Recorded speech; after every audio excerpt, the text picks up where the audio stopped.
সিজদার আয়াত তেলাওয়াত করলে কেন সিজদা দেওয়া ওয়াজিব হয়? বেতেরের তৃতীয় রাকাতে যে দোয়ায়ে কুনুত পড়া হয় সেটি না পড়া থাকলে কি অন্য কোনো দোয়া বা সূরা পড়া যাবে কিনা? সিজদার আয়াত তেলাওয়াত করলে কেন সিজদা দেওয়া ওয়াজিব হয়? সিজদার আয়াত তেলাওয়াত করলে সিজদা কেন দেওয়া আবশ্যক হয়? কোরআনে কারীমের বেশ কয়েকটা সিজদার আয়াত আছে, আপনারা জানেন। কতগুলো সিজদার আয়াত আছে? 14টা। এই 14টা সিজদার আয়াত পুরো কোরআনের বিভিন্ন জায়গায় আছে, শেষের দিকে একটু বেশি, শুরুর দিকে একটু কম। এই সিজদার আয়াতগুলো তেলাওয়াত করলে আমরা সিজদা দেই কেন? এর উত্তর হলো, এই আয়াতগুলোতে হয়তো সিজদা দেওয়ার নির্দেশ আছে সরাসরি, তখন আমরা সেটাকে সাথে সাথে তামিল করার জন্য সিজদায় লুটিয়ে পড়ি। এটাই নবী সাল্লাল্লাহু আলাইহি ওয়াসাল্লাম আমল করেছেন, শিখিয়েছেন। যেমন একটা সিজদার আয়াতে আল্লাহ তাআলা বলেছেন, তোমরা আল্লাহর উদ্দেশ্যে সিজদা নিবেদন করো। এই আয়াত তেলাওয়াত করার পর নবী সাল্লাল্লাহু আলাইহি ওয়াসাল্লাম সাথে সাথে সিজদা লুটিয়ে পড়েছেন। যেহেতু আল্লাহ নির্দেশ করেছেন, সাথে সাথে সেটার উপর আমল করেছেন। আমরাও সেটার উপর আমল করে সিজদা করি। আবার সিজদার আয়াতের মধ্যে কোন সিজদার আয়াতের মধ্যে সিজদার সরাসরি নির্দেশ নাই, সিজদা করো এই নির্দেশ ডাইরেক্ট নাই, কিন্তু আল্লাহর কোনো বান্দা, কোনো নেককার, কোনো আল্লাহর ওলি, আল্লাহর কোনো প্রিয় বান্দা, তিনি হয়তো কোনো একটা বিশেষ পরিস্থিতিতে আল্লাহর প্রতি আবেগে আকুল হয়ে বা আল্লাহর প্রতি অনুগত হয়ে তিনি সিজদায় লুটিয়ে পড়েছেন। সেই বর্ণনাটা যখন কোনো আয়াতে দেওয়া হয়, ওই বর্ণনাটা যখন আমরা তেলাওয়াত করি, নবী সাল্লাল্লাহু আলাইহি ওয়াসাল্লাম তেলাওয়াত করার সময় তিনিও তার অনুকরণে সিজদায় লুটিয়ে পড়েছিলেন, আমরাও সেজন্য লুটিয়ে পড়ি। অতএব কোরআনে কারীমের সিজদার আয়াত তেলাওয়াতের পর যে সিজদা দেওয়া হয়, এটার কারণ হলো হয় সরাসরি সিজদার নির্দেশ আছে, ওইটাকে সাথে সাথে তামিল করা, অথবা সিজদা করার মতো কোনো, আল্লাহর প্রতি সিজদা নিবেদন করার মতো কোনো আবহাওয়া, কোনো পরিবেশ, কোনো বর্ণনা এসেছে, তখন সাথে সাথে সিজদা লুটিয়ে পড়ে আল্লাহর কৃতজ্ঞতা জ্ঞাপন করা। এই আমলটি নবী সাল্লাল্লাহু আলাইহি ওয়াসাল্লাম করেছেন, সেজন্য আমরাও করি। এমনকি যদি এই লজিক্যাল কারণ নাও জানা থাকতো, নবীজি সাল্লাল্লাহু আলাইহি ওয়াসাল্লাম করেছেন, সেজন্য আমরা করি। এটাই হলো সবচেয়ে সলিড এবং সহজ উত্তর আমাদের জন্য।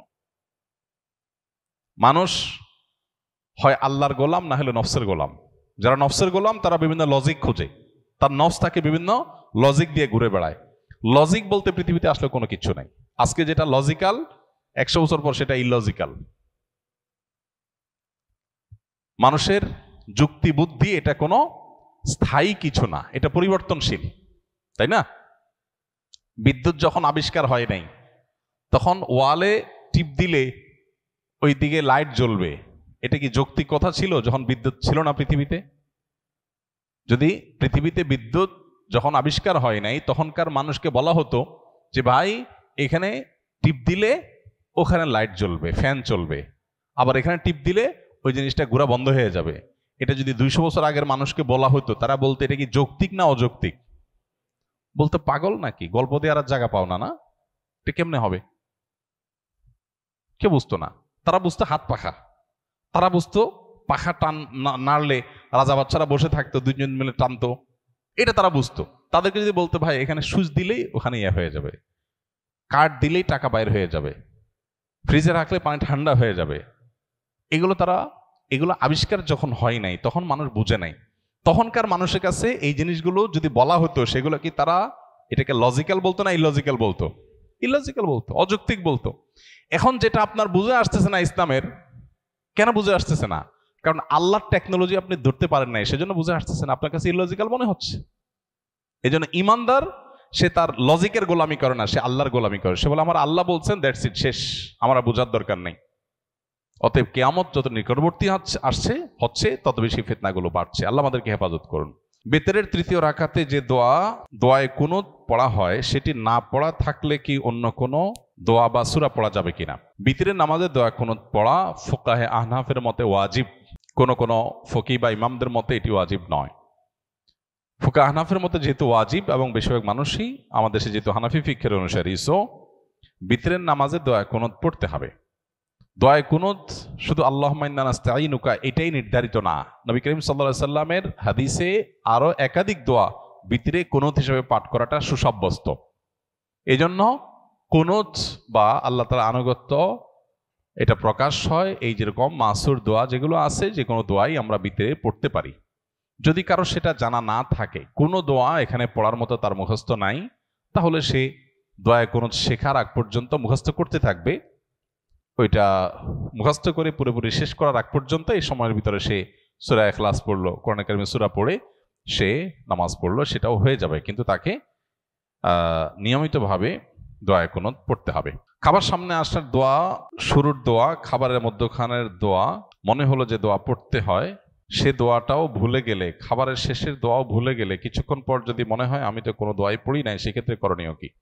একদম শেষে যদি আপনার মনে হয় তাহলে সেক্ষেত্রে শেষের দোয়াটা পড়বেন। শেষ করার পর যদি কিছুক্ষণ পরে মনে হয় পড়বেন। আবার যদি সময় অনেক বেশি চলে যায়, অনেক আরো অন্যান্য কাজ শুরু করে দিয়েছেন মনে হয়, তাহলে সেক্ষেত্রে আর দোয়া পড়ার অপশন নাই, পরবর্তীতে সেই দোয়াটা পড়বেন। কোন ডায়পার পরিহিত শিশু সিজদারত নামাজি ব্যক্তির পিঠে চড়ে বসলে নামাজি ব্যক্তি যখন কিয়ামের উদ্দেশ্যে দাঁড়ালো তখন সে শিশুটির ও তার কাঁধে ঝুলে থাকলো, এমত অবস্থায় তার ডায়পারেও নাপাকি রয়েছে, তাহলে সে নামাজি ব্যক্তির নামাজের বিধান কি? এরকম কোনো ব্যক্তি যদি থাকে, নামাজ পড়ছেন এবং তার শিশু তার কোলে উঠছে, কাঁধে উঠছে নামাজরত অবস্থায়, তো শিশুর ডায়পারে ময়লা বা নাপাক থাকার কারণে ওই ব্যক্তির নামাজ নষ্ট হবে না। কারণ হলো নাপাক তার শরীর কিংবা কাপড়ে নাই। নামাজের জন্য শর্ত হলো নামাজের ব্যক্তির পোশাকটা পাক থাকা জরুরি, তার কাপড় পাক থাকা জরুরি, তার নামাজের জায়গাটা পবিত্র থাকা জরুরি। এখানে শিশুর যে ডায়পারে ময়লা আছে, এই ময়লাটা না নামাজের ব্যক্তির গায়ে লাগছে, না তার পোশাকে লাগছে, না নামাজের জায়গায় লাগছে। অতএব নামাজ বিশুদ্ধ হওয়ার জন্য যে তিনটা শর্ত, এই তিনটা শর্তের তিনটাই যথাযথভাবে ওই লোক পূরণ করেছেন। শিশুর ডায়পারের ভেতরে যে ময়লা আছে, ডায়পার যদি নাও পড়তো শিশু, তারপরেও তার শরীরে কোথাও ময়লা থাকতে পারতো বা নাপাক থাকতে পারতো। তো সেই নাপাকিটা যেহেতু নামাজি ব্যক্তির গায়ে লাগছে না, তার পোশাকে লাগছে না, এটা সম্পূর্ণ পৃথক আরেকজন মানুষের বডিতে আছে এবং সেটা এমনভাবে সেফ আছে যে নামাজি ব্যক্তির পোশাকে, নামাজের জায়গায়, কোনো জায়গায় সেটা লাগছে না, সেটা সম্পূর্ণ পৃথক আরেকটা জায়গায় আছে প্যাকেট করা অবস্থায়, এবং সেটা নামাজি ব্যক্তির যে তিনটা শর্ত আছে পবিত্র রাখার, শরীর, কাপড় এবং জায়গা পবিত্র করা, তার কোনোটাই লঙ্ঘন হচ্ছে না। অতএব এখানে তার নামাজ হয়ে যাবে ইনশাআল্লাহ তাআলা।